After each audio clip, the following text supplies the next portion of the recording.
السلام علیکم ورحمۃ اللہ وبرکاتہ۔ ناظرین، استقبال ہے فکر خبر اسٹوڈیو میں رضوان احمد ندوی، ملکی اور عالمی اہم اور خاص خبروں کے ساتھ۔ تو ناظرین، خبروں کی تفصیلات سے قبل گزارش آپ سے کہ اگر چینل کو سبسکرائب نہیں کیا ہے تو سبسکرائب ضرور کریں، بیل آئیکن پر کلک کریں، ویڈیو کو لائک اور شیئر کریں اور کامنٹ باکس میں اپنی رائے ضرور رکھیں۔ تو ناظرین، بڑھتے ہیں خبروں کی تفصیلات کی طرف۔ پیک شدہ دودھ، دہی، مکھن، چاول، دالیں، روٹی وغیرہ ایسی اشیاء جو کہ روزمرہ استعمال کی ہوتی ہیں ان پر 5% GST لگانے کا فیصلہ مودی حکومت کی طرف سے لیا گیا ہے، جس پر ہر کوئی حکومت کو تنقید کا نشانہ بنا رہا ہے۔ راہل گاندھی نے مودی حکومت کو وصولی سرکار قرار دیتے ہوئے پارلیمنٹ میں مہنگائی پر بحث کرانے کا مطالبہ کیا ہے۔ بتا دیں کہ وزیر اعظم نے یہ یقین دہانی کرائی تھی کہ وہ ہر مسئلے پر بحث کریں گے، لیکن پارلیمنٹ میں قیمتوں پر اضافے کو لے کر اپوزیشن کے بحث کے مطالبے کو مسترد کر دیا گیا ہے، جس کے بعد کانگریس سمیت اپوزیشن پارٹیوں نے پارلیمنٹ احاطے میں دھرنا بھی دیا ہے۔ وہیں کیرل حکومت نے کہا ہے کہ وہ چھوٹے سٹورز اور تاجروں کے ذریعے فروخت کی جانے والی ضروری اشیاء پر GST نافذ کرنے کا ارادہ نہیں رکھتی ہے۔ ریاستی وزیر بالا گوپال نے کہا کہ وزیر اعلیٰ پنرائے وجین نے وزیر اعظم نریندر مودی کو خط لکھا ہے، جس میں آٹا، گیہوں، چاول اور دالوں جیسی پیک شدہ اور لیبل والی کھانے کی اشیاء پر عائد 5% GST کو واپس لینے کا انہوں نے مطالبہ کیا ہے۔ وہیں ریاستی وزیر خزانہ کین بالا گوپال نے کیرل اسمبلی میں یہ بیان جو ہے پیر کے روز متعدد اشیاء اور خدمات پر GST کی شرح میں اضافے کے بعد دیا ہے، جس میں غیر برانڈڈ پیکٹ فوڈ آئٹم سے لے کر اسپتال کے کمروں تک اضافی GST لگانے کا فیصلہ لیا گیا ہے۔ وہیں سپریم کورٹ نے پولیس کو BJP کے ترجمان نپور شرما کو گستاخانہ بیان پر 9 مقدمات میں گرفتار کرنے سے روک دیا ہے۔ عدالت نے نپور شرما کے خلاف مختلف ریاستوں میں درج FIR کی تفصیلات جمع کرنے کا بھی حکم دیتے ہوئے سماعت 10 اگست تک ملتوی کر دی ہے۔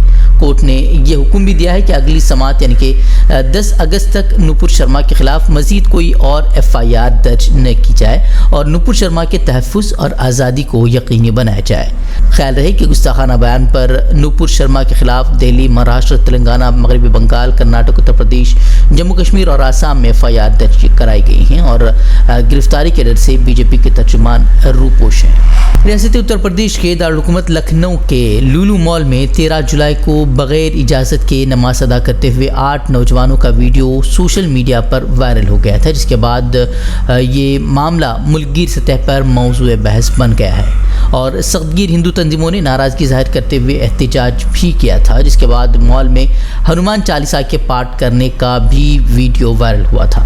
وہ اس معاملے کو دیکھتے ہوئے وزیر اعلیٰ یوگی آدتیہ ناتھ نے لولو مال پر سیاست کرنے والوں کے خلاف سخت کارروائی کی ہدایت دی تھی۔ وہیں منگل کو پولیس نے مال میں نماز پڑھنے کے الزام میں 4 لوگوں کو گرفتار کیا ہے۔ وہیں کئی تنظیموں نے الزام لگایا تھا کہ لولو مال میں نماز پڑھنے کے پیچھے ایک بڑی سازش رچی جا رہی ہے۔ وہیں پولیس انتظامیہ نے اس معاملے میں سازشی قیاس آرائیوں کی تردید کی ہے۔ ADCP ساؤتھ راجیش شریواستو نے بتایا کہ گرفتار کیے نوجوانوں نے پوچھ گچھ میں بتایا کہ عصر کی نماز کا وقت ہو گیا تھا، اس لیے وہ مال میں جگہ ڈھونڈ کر وہ دوسری منزل پر نماز پڑھنے چلے گئے۔ وہیں سیکیورٹی اہلکاروں نے انہیں روکا تو انہوں نے نوجوانوں نے ان سے درخواست کی تھی۔ کئی مرتبہ درخواست کرنے کے بعد لولو مال کے گارڈ نے انہیں نماز پڑھنے کی اجازت دے دی۔ وہیں نماز کے بعد تمام نوجوان جو ہے وہ آٹو سے واپس چلے گئے۔ وہیں گرفتار نوجوانوں نے بتایا کہ انہیں یہ نہیں پتہ تھا کہ نماز کو لے کر اتنا تنازع ہو جائے گا۔ وہیں بغیر اجازت لولو مال میں نماز پڑھ کر مذہبی ماحول کو خراب کرنے کے الزام میں گرفتار کیے گئے محمد لقمان سمیت 4 لوگوں کو ایڈیشنل چیف جوڈیشل مجسٹریٹ نے 1 اگست تک عدالتی حراست میں جیل بھیج دیا ہے۔ وہ کرناٹک کے کوڈگو ضلع کے ایک شخص کو سوشل میڈیا پر ہندوؤں کی دیوی کاویری کے بارے میں توہین آمیز پیغامات پوسٹ کرنے پر گرفتار کیا گیا ہے۔ پولیس نے کہا ہے کہ اس شخص کی شناخت جو ہے ڈیون دیویا کے نام سے کی گئی ہے۔ اس نے ایک مسلم نوجوان کے نام سے سوشل میڈیا اکاؤنٹ بنایا تھا اور دیوی کاویری کے خلاف توہین آمیز پیغامات لکھے تھے۔ وہیں 3 جولائی کو دیوی کاویری اور کوڈاوا لڑکیوں کی تذلیل کرنے والا ایک پیغام ایک نامعلوم صارف نے آن لائن پوسٹ کیا تھا۔ وہیں سوشل میڈیا پوسٹ کے بعد کوڈاوا کمیونٹی نے ملزموں کو سخت سزا دینے کا مطالبہ کرنے کے لیے احتجاج کا منصوبہ بھی بنایا ہے۔ وہیں پولیس کا کہنا ہے کہ مکمل چھانبین کے بعد انہیں پتہ چلا کہ پوسٹ جو ہے وہ ایک ہندو نوجوان نے اپلوڈ کیا تھا۔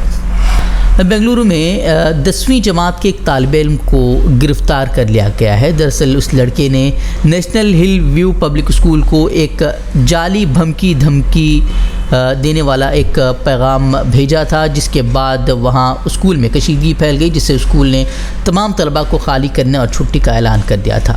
وہیں نابالغ ہونے کی وجہ سے طالب علم کی شناخت ظاہر نہیں کی گئی ہے، البتہ پولیس کا کہنا ہے کہ لڑکا 10ویں جماعت کا طالب علم ہے اور اس نے امتحان ملتوی کرنے کے لیے بم کی دھمکی دی تھی۔ جیسے بم کی دھمکی کی خبر پھیل گئی، پریشان والدین اسکول کے باہر جمع ہو گئے۔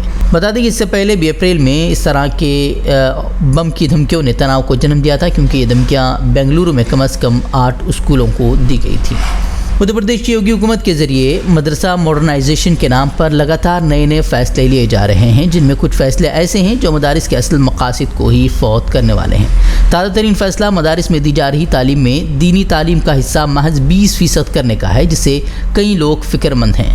گزشتہ روز حکومت کی جانب سے یہ فیصلہ کیا گیا اور ساتھ ہی یہ بھی کہا گیا ہے کہ مدارس میں صرف ان اساتذہ کو ہی تقرری ملے گی جنہوں نے اتر پردیش TET یعنی کہ ٹیچر اہلیتی ٹیسٹ پاس کیا ہوگا۔ ریاستی حکومت کے فیصلے سے واضح ہے کہ جس طرح سرکاری اسکول میں ملازمت کرنے کے لیے TET پاس کرنا لازمی ہے، ٹھیک اسی طرح اب مدارس میں پڑھانے والے ٹیچرز کو بھی TET پاس کرنا ہوگا۔ حالانکہ مدارس میں ابھی تک استاذ بننے کے لیے حکومت کی جانب سے کوئی اہلیت طے نہیں تھی۔ مدارس اپنی طرف سے ہی استاذ کے لیے اہلیت طے کرتے تھے اور ان کے پیش نظر دینی تعلیم سب سے زیادہ اہم رہتی تھی۔ وہیں مدارس میں دینی تعلیم کو محدود کیے جانے کا بہت منفی اثر دیکھنے کو مل سکتا ہے۔ دینی تعلیم میں بھی کئی شعبے ہوتے ہیں اور یوگی حکومت کے تازہ فیصلے سے مدارس کا نظام تعلیم بری طرح سے متاثر ہوگا۔ وہیں کل مرکزی وزیر برائے اطلاعات و نشریات نے ملک کے 78 یوٹیوب نیوز چینل پر پابندی عائد کرنے کا حکم جاری کر دیا ہے۔ ساتھ ہی ان نیوز چینل سے جڑے سوشل میڈیا اکاؤنٹس کو بھی بلاک کرنے کی ہدایت دی گئی ہے۔ IT ایکٹ 2000 کی دفعہ 69(1) کی خلاف ورزی کے الزام میں یہ کارروائی کی گئی ہے۔ موصولہ اطلاعات کے مطابق حکومت نے 2021 اور 2022 کے درمیان اب تک 560 یوٹیوب چینلز کو بلاک کرنے کا حکم صادر کیا ہے۔ اپریل میں ہندوستان کی قومی سیکیورٹی، خارجہ تعلقات اور عوامی نظام سے متعلق غلط خبر پھیلانے کے الزام میں 16 یوٹیوب نیوز چینلز کو بلاک کر دیا گیا تھا۔ ان میں 10 چینل ہندوستان کے تھے اور 6 پاکستانی تھے۔ وہیں سعودی عرب کی قومی کمیٹی برائے حج و عمرہ کے نائب سربراہ ہانی بن علی العمیری نے توقع ظاہر کی ہے کہ آئندہ سال عمرہ زائرین کی تعداد 1 کروڑ تک پہنچ جائے گی۔ انہوں نے کہا کہ حج و عمرہ پر کام کرنے والے تمام ادارے اس ہدف کے حصول کے لیے مشترکہ کوشش کر رہے ہیں۔ وزارت حج سے اجازت یافتہ 2000 سے زیادہ ایجنٹوں کو اجازت نامہ جاری کیا گیا ہے جو تمام ممالک میں کام کریں گے۔ اسی طرح وزارت حج و عمرہ کی نگرانی میں 34 پورٹل سے عمرہ پیکیجز اور خدمات متعارف ہوں گے۔ عمرہ پیکیجز خریدنے کے لیے ویزا اور ماسٹر کارڈ کے علاوہ چند بینکوں کو ذمہ داری تفویض کی گئی ہے۔ عمرہ زائرین کو ٹرانسپورٹ کی سہولت فراہم کرنے کے لیے 68 کمپنیوں کے ساتھ معاہدہ ہوا ہے، جن کی جدید بسوں کے ذریعے زائرین کو منتقل کیا جائے گا۔ وہیں سری لنکا کے نئے صدر کے لیے پارلیمنٹ میں ووٹنگ جاری ہے۔ سری لنکا کے موجودہ قائم مقام صدر رانیل وکرما سنگھے سمیت 3 امیدوار صدر کے عہدے کے لیے میدان میں ہیں۔ صدارتی انتخابات کے لیے پارلیمنٹ کے اطراف سیکیورٹی انتہائی سخت کر دی گئی ہے اور ہزاروں سیکیورٹی اہلکاروں کو تعینات کر دیا گیا ہے، جبکہ سینکڑوں مظاہرین پارلیمنٹ کے باہر جمع ہیں۔ قائم مقام صدر رانیل وکرما سنگھے 6 مرتبہ سری لنکا کے وزیر اعظم رہ چکے ہیں۔ انہوں نے گزشتہ دنوں صدر گوتبایا راجپکسے کے ملک سے فرار ہونے کے بعد قائم مقام صدر کا عہدہ سنبھالا تھا۔ وہیں بدترین معاشی بحران کے نتیجے میں عوامی احتجاج اور مظاہروں کے باعث سابق صدر ملک چھوڑ کر فرار ہوئے تھے۔ وہی سری لنکا گزشتہ کئی مہینوں سے شدید اقتصادی اور سیاسی بحران کا شکار ہے۔ ملک میں خوراک، ایندھن اور ادویات سمیت دیگر ضروری اشیاء کی شدید قلت ہے۔ تو ناظرین، خبریں مزید خبروں کے لیے آپ ہمارے ویب سائٹ www.fikrokhabar.com کی طرف رخ کر سکتے ہیں۔ ویڈیوز کے لیے ہمارے یوٹیوب چینل کو سبسکرائب ضرور کریں۔ تو ناظرین اجازت دیں، السلام علیکم ورحمۃ اللہ وبرکاتہ۔